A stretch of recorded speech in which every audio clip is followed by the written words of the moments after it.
صرف ایک ہی شخص آپ کی زندگی کو بدل سکتا ہے اور وہ آپ خود ہیں۔ کلام الہی پر عمل کرو، اس کے حرفوں کی سیاہی میں وہ سفیدی چھپی ہے جو آپ کے گناہوں کو دور کر کے آپ کے دل کو نور ایمان سے منور کر دیتی ہے۔ جب کوئی عورت خود تمہاری طرف رجوع کرتی ہے تو تم پر فرض ہے کہ تم اس کی خاطر مر جاؤ، کیونکہ عورت تب تک کسی مرد میں دلچسپی نہیں لیتی جب تک اس کی نظروں میں وہ مرد دنیا کے تمام مردوں میں سے عظیم تر نہ ہو۔ ساری کی ساری چالاکیاں اور ہوشیاریاں صرف دنیا میں ہی ہیں۔ اس کو بے وقوف بنا لیا، اس سے جھوٹ بول لیا، اس کو دھوکہ دے دیا۔ لیکن یاد رکھیں، جو کچھ آپ کر رہے ہیں وہ ہواؤں میں نہیں اڑ رہا، فرشتے لکھ رہے ہیں اور اللہ دیکھ رہا ہے۔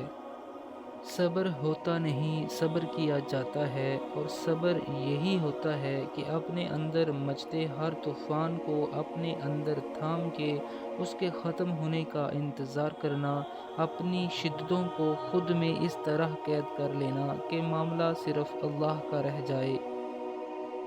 وہ کبھی آس کا دریا رکنے نہیں دے گا، کبھی محبت کا لمحہ تھمنے نہیں دے گا۔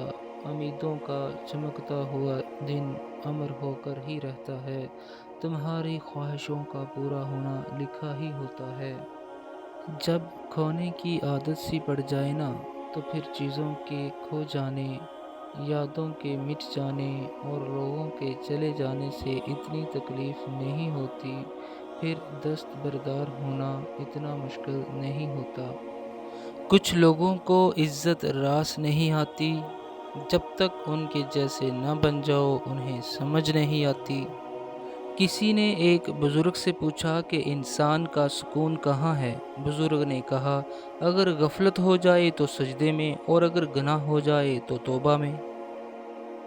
اگر تم وہی دیکھتے ہو جو روشنی ظاہر کرتی ہے، اور تم وہی سنتے ہو جس کا اعلان آواز کرتی ہے، تو در حقیقت نہ تم سنتے ہو اور نہ تم دیکھتے ہو۔